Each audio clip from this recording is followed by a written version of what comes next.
Welcome to Alberta Conservation Association's Harvest Your Own podcast, the resource for everything hunting, navigating through the field, the butcher shop, and the kitchen. Life is all about great food. Let's get started. Welcome to the podcast. I'm your host, Brad Fenson, an avid outdoor enthusiast who has worked as a freelance journalist, photographer, and public speaker for over 3 decades. I have hunted, fished, and foraged all my life and hope to share my passion for the outdoors. Along the way, I want to encourage everyone to harvest wild proteins and enjoy the satisfaction of providing the next meal for your family. Our goal is to educate, entertain, and inspire individuals to get outdoors and create a connection between food, health, and your future meals. Welcome to Harvest Your Own. Today we have some more BrAdvice for you, or BrAdvice as my communication teams likes to call it. And we're going to talk about practicing for all conditions. Basically, we're going to talk about shooting for success. Not every firearm fits every person. And that fit and feel is so critical to accuracy. And I like to say that we should practice shooting every month of the year. It allows us to see how conditions, like how we deal with conditions, whether it's hot or cold, whether we're wearing a t-shirt, a vest, a hoodie, or a heavy parka, because all of that changes the way a gun fits and feels. And I'll give you a good example. When I go on a trip to do a big game hunt, for instance, last year I was in Nebraska. When we go to the range, I always take clothing that I'll need to potentially wear for the different weather conditions. So I'll shoot the gun, make sure that it's dialed in at 100 yards, and then I'll put on some warmer clothes in case there's forecast for it to be cold, or rain gear in case there's precipitation projected for the time that I'm going to be there. Practicing in those different clothes allows me to know that I can still shoot that gun accurately by changing how that gun fits and feels against my shoulder with extra clothing on. So practicing in all conditions means preparing yourself mentally and then knowing what your equipment does wearing different clothes. So on that particular hunt, we were out one morning. It was real frosty. I had a heavier jacket on. I had a vest on.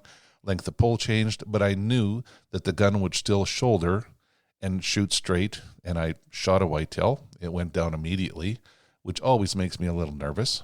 I reloaded, and as I approached it, it jumped up and started to run. And anyone that's hunted whitetails knows that they can cover ground very quickly.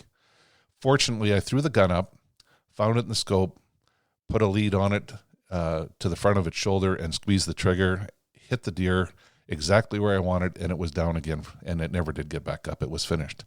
But the story is that I was wearing different clothes than what I sighted in my gun, but I practiced with those jackets and knew that I could still shoulder it and look into that scope and immediately find the target, have a clear field of view through the scope where it isn't hazy on one side where I knew that the shot would be off. I had the confidence, and practicing for it made all the difference. You got to imagine looking down the rib of a shotgun, and if it is too long for you, you're going to see the rib or most of the barrel. If you do that, you know that you're not going to be on target. If you see the rib or the barrel, your gun is pointed high and you're going to shoot high.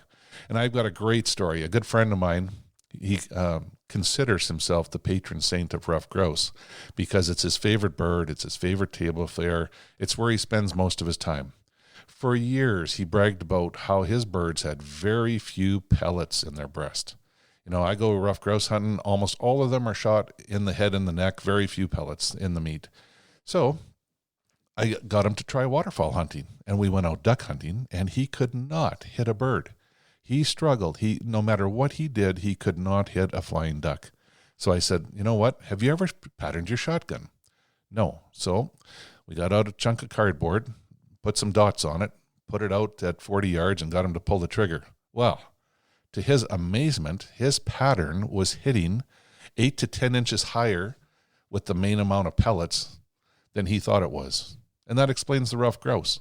You know, the bottom of the pattern would catch the head and neck of a ruffed grouse and kill it if it was standing on the ground. But if he was shooting at a duck, he was shooting well over top of it. So it was a good lesson for him, and he found that he could alter it in a couple different ways. He could put on a recoil pad, which extended the length of pull of the gun and brought his aiming point down. You could do the same by wearing some heavier clothing, but spending that time to know the proper fit of your shotgun and where it aims or where you point it, your point of impact is going to be this, where you want it to be is really critical. So the time in the field practicing is so important. And I don't think a lot of people spend the time to pattern their shotguns. And that is critical for each and every type of ammunition you shoot. So if you're buying different manufactured shot shells, you need to try them all on a patterning board, because most of our steel shot, especially, the pattern is controlled by the wad. So every shotgun shell pattern's different in every gun. And it's really important to try it. Some patterns are very effective. Some are blown where you've got really dense areas of pattern. Some will shoot higher than others. So please take the time.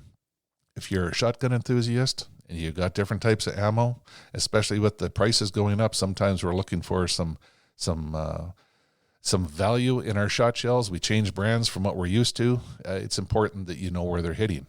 Also pay attention to the speed. Shotgun shell speed is critical.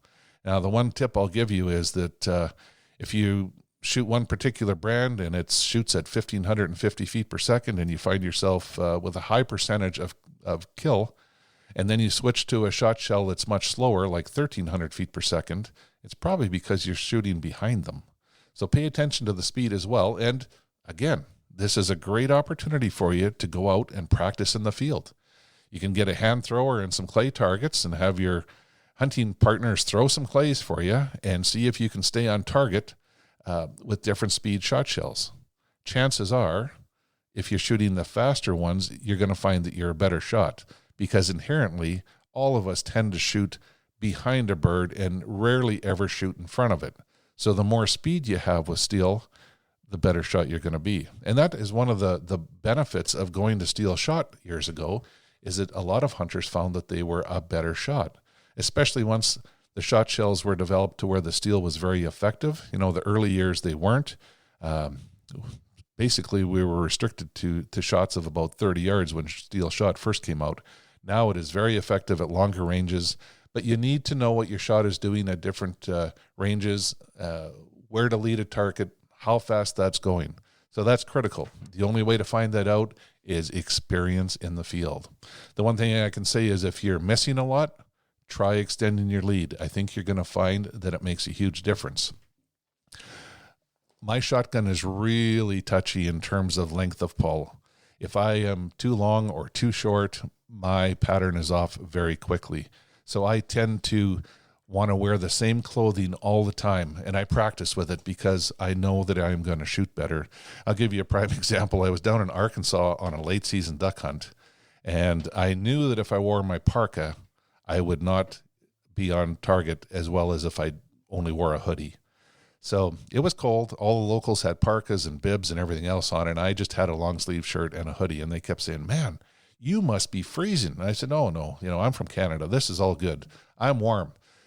It was cold, and I was cold, but I'd never admit it. The fact was I wanted to not have the bulky clothing on so that I could shoot more accurately and take some of those beautifully fully plumaged mature birds that we often never see in Canada.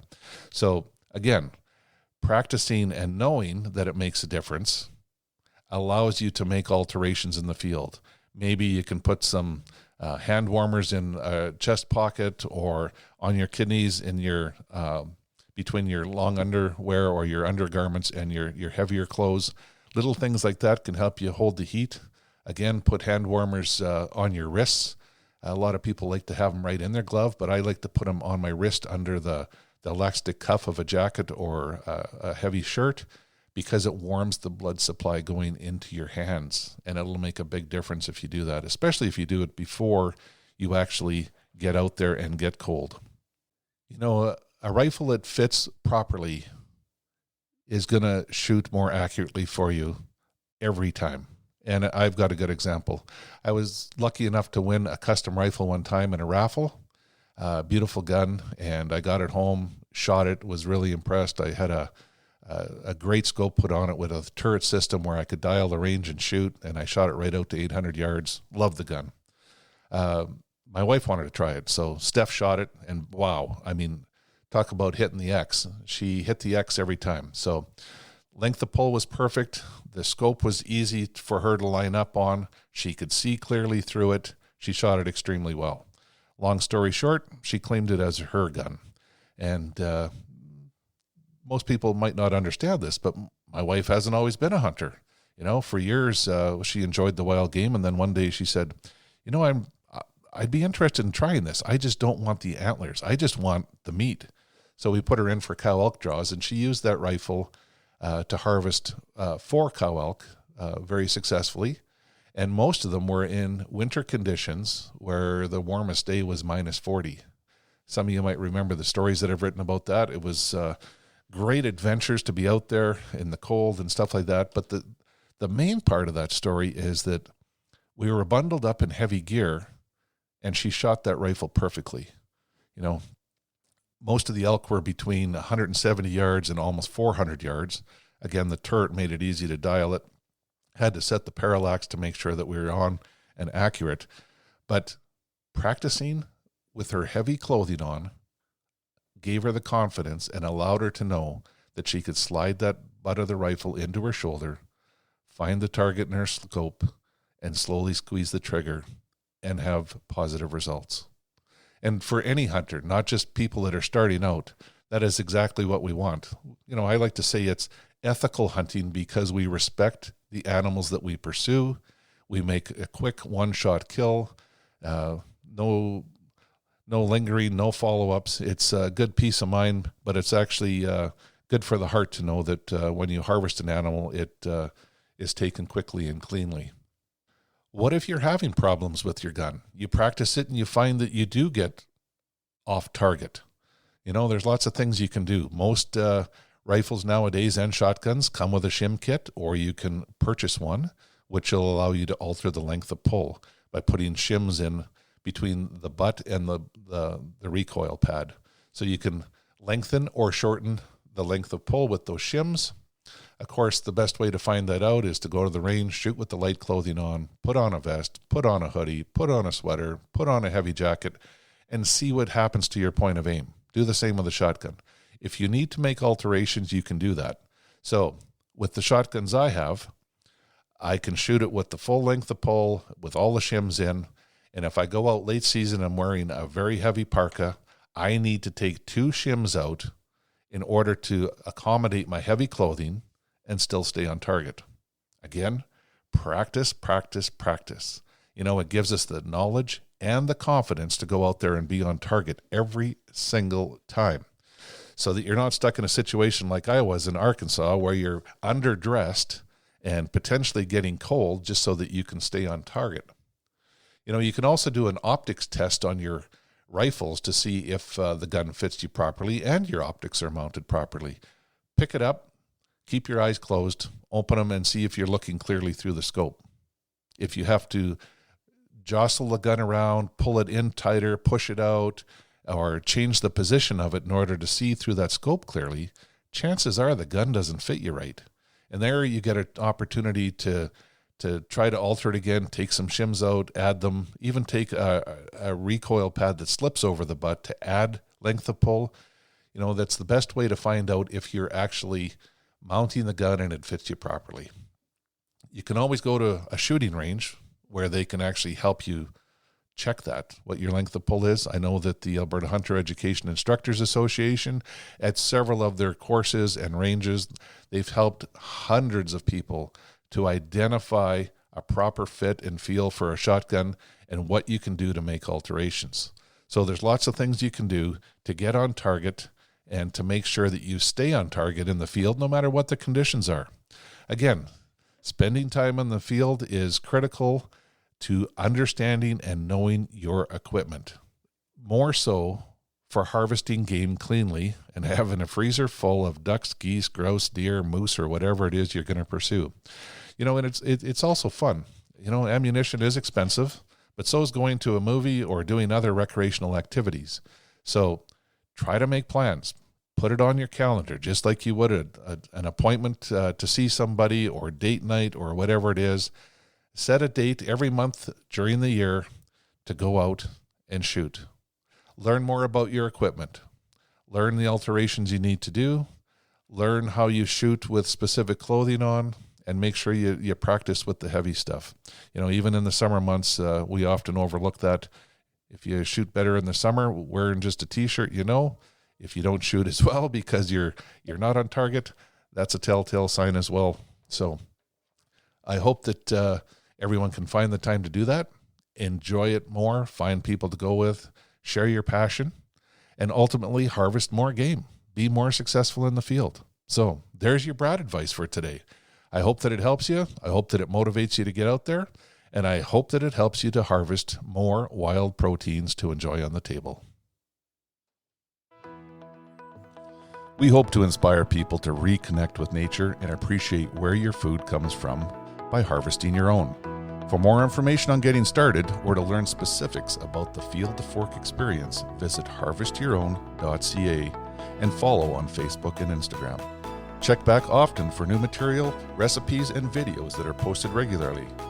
Please subscribe to Harvest Your Own podcast and take the time to rate and review the show to help us build a dedicated core of passionate hunters as our regular audience.